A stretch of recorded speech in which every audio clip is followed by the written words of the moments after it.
నమస్కారం. తిరుమల తిరుపతి దేవస్థానంలో ఇంత పెను విషాదం బహుశా ఎప్పుడు జరగలేదు. ఒకరు కాదు, ఇద్దరు కాదు, 6 ఇప్పటికీ మరణించారు. అనేక మంది అస్వస్థత గురి అయ్యారు, ఆసుపత్రి పాలయ్యారు. ఆసుపత్రిలో కూడా సరి అయినటువంటి వైద్యం అందటం లేదని ప్రజలు గగ్గోలు పెడుతున్నటువంటి సందర్భం. తిరుమల తిరుపతి దేవస్థానానికి రద్దీ ఏమీ కొత్త కాదు. దినదినం రద్దీ పెరుగుతూ ఉంది. ప్రతి సంవత్సరం భక్తులు విపరీతంగా పెరుగుతూ ఉన్నారు, దర్శనానికి వస్తున్నారు. ఇలాంటి సందర్భంలో గత ప్రభుత్వాలు, గతంలో ఉన్నటువంటి ఈవోలు, చైర్మన్లు అనేకమైన సంస్కరణలు తీసుకొచ్చి భక్తులకు తొందరగా దర్శనం సునాయాసంగా అందేందుకు సకల చర్యలు తీసుకున్నారు, సకల చర్యలు తీసుకుంటూ ఉన్నారు. అయితే ఇక్కడ గమనించవలసినటువంటి అంశం ఏమిటయ్యా అంటే, వైకుంఠ ఏకాదశి సందర్భంగా వైకుంఠ ద్వార దర్శనానికి చాలా ప్రాముఖ్యత ఉంది. చాలా పవిత్రమైనటువంటి దర్శనము అది అని భక్తులు భావిస్తారు. అందువల్ల ఆ రోజున వైకుంఠ దర్శనానికి పెద్ద ఎత్తున ప్రజలు తరలి వచ్చేటటువంటి కార్యక్రమం కనిపిస్తూ ఉంది. గతంలో కూడా చాలా రికమెండేషన్లు కూడా ఉంటాయి. వైకుంఠ ఏకాదశి సందర్భంగా వైకుంఠ ద్వార దర్శనానికి మమ్మల్ని తీసుకువెళ్ళండి అని మేము మంత్రులుగాను శాసనసభ్యులుగాను ఉన్నప్పుడు మా మీద చాలా ఒత్తిడి ఉండేది. నాకు బాగా గుర్తు, నేను శాసనసభ్యుడిగా ఉన్నప్పుడు లెటర్ రాసి పంపిస్తాను, ధర్మారెడ్డి గారు మీరు ఒక 5 దర్శనం ఇవ్వండి అంటే నిర్మోహమాటంగా చెప్పారు, మీరు వస్తే తప్ప లెటర్కు నేను దర్శనాలు ఇవ్వను, ఇది చాలా రద్దీ సమయం, ఇది మాకు చాలా టెన్షన్తో కూడుకున్నటువంటి అంశం అని ఖరాఖండిగా చెప్పారు. మంత్రిగా ఉన్నప్పుడు కూడా నేను స్వయంగా వస్తే తప్ప దర్శనానికి ఎలవ్ చేయను అని ఆ రోజు ధర్మారెడ్డి గారు చెప్పినటువంటి మాట నాకు ఈరోజు గుర్తొస్తుంది.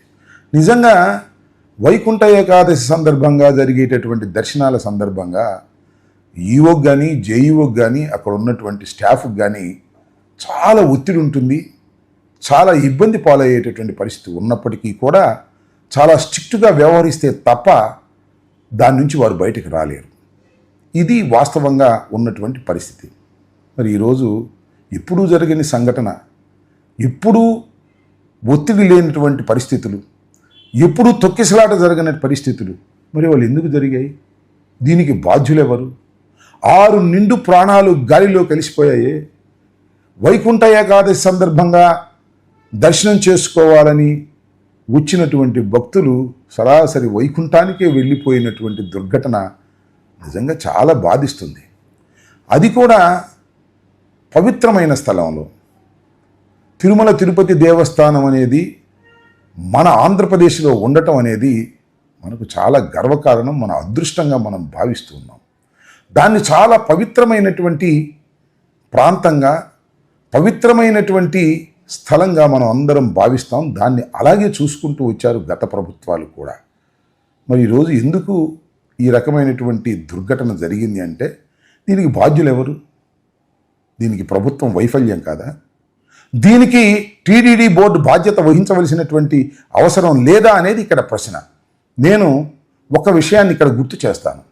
ఇవాళ టీటీడీ బోర్డు భక్తులకు మంచి సౌకర్యాలు కల్పించాలి, తిరుమల తిరుపతి దేవస్థాన పవిత్రతను కాపాడాలి అనేటువంటి ధ్యేయంతో ఉందా అనే ప్రశ్నకు నేను చెప్తున్నాను, అలా లేదు. ఇవాళ ఎలా ఉంది అని మీరు అడగొచ్చు.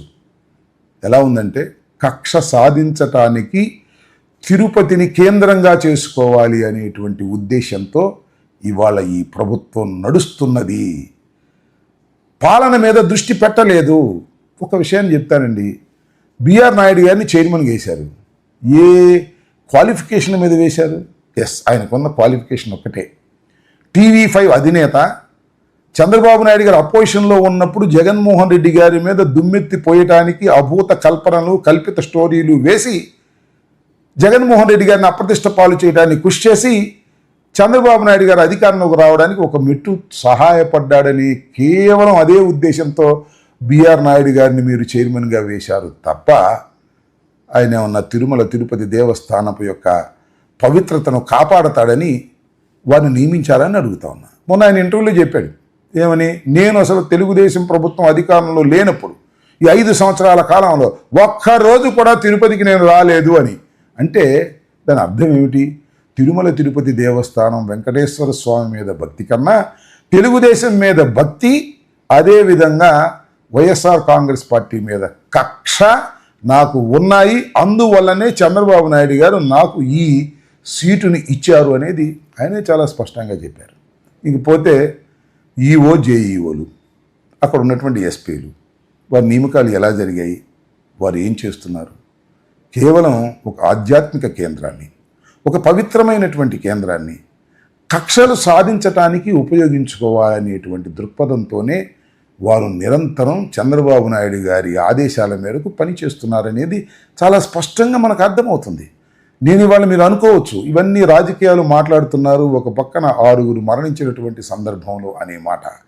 నేను చెప్పదలుచుకున్నది ఏమిటంటే తిరుమల తిరుపతి దేవస్థానపు యొక్క పవిత్రతను నారా చంద్రబాబు నాయుడు గారు తీసి పక్కన పెట్టి అది ఒక కక్షపూరితమైనటువంటి కేంద్రంగా, అది జగన్మోహన్ రెడ్డి గారి మీద, సుబ్బారెడ్డి గారి మీద, ధర్మారెడ్డి గారి మీద కక్ష సాధించటానికి అక్కడ ఏమి దొరుకుతుందో చూసి కేసులు పెట్టి వారిని లోపలి వేయాలనేటువంటి ఏకైక దృక్పథంతోనే చంద్రబాబు నాయుడు గారు పరిపాలన చేస్తున్నారు. దానికి జేఈఓ గారు, అదేవిధంగా అక్కడ ఉన్నటువంటి ఈఓ గారు, అక్కడ ఉన్నటువంటి చైర్మన్ గారు, కాస్త ముందుకు వెళితే అక్కడ ఉన్న సుబ్బారాయుడు అనే ఒక ఎస్పీ గారు పనిచేస్తున్నారు.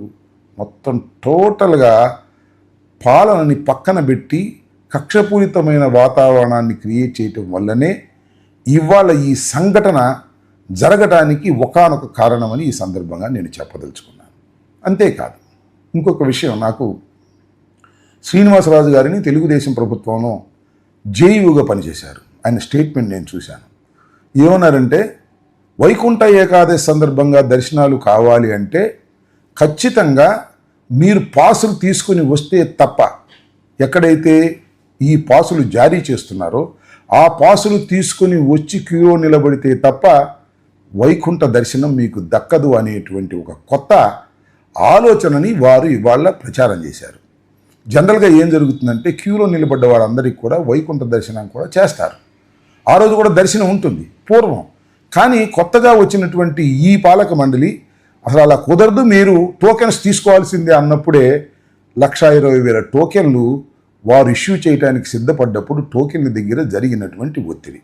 సహజంగా ఒత్తిడి జరుగుతుందని తెలుసు కదా, ఎందుకు పోలీసు వారు నిర్లక్ష్యం చేశారు? ఎందుకు సరైన బందోబస్తు పెట్టలేదు? ఎందుకు ఆ నిర్లక్ష్యం?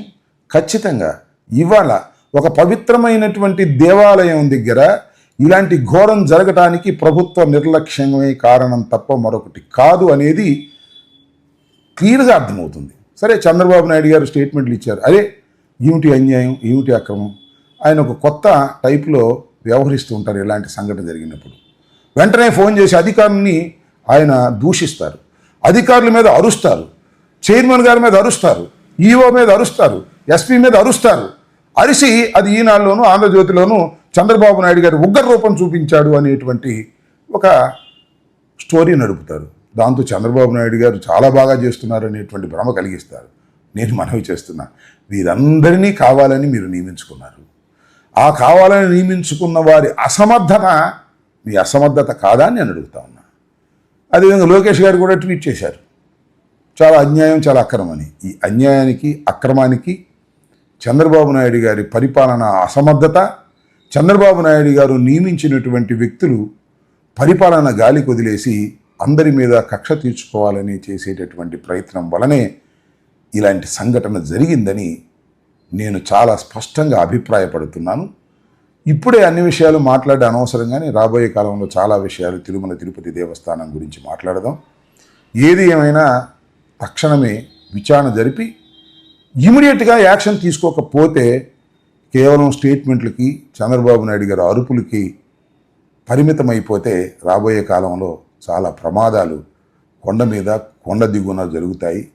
పవిత్రతను కాపాడి ఆ వెంకటేశ్వర స్వామికి సరైనటువంటి సేవ చేసేటటువంటి కార్యక్రమాన్ని ప్రభుత్వం చేపట్టాలని, మరణించిన ప్రతి వారిని కూడా వారి కుటుంబాలను ఆదుకోవాలని, వారికి అండగా నిలవాలని మనస్ఫూర్తిగా కోరుకుంటున్నాను.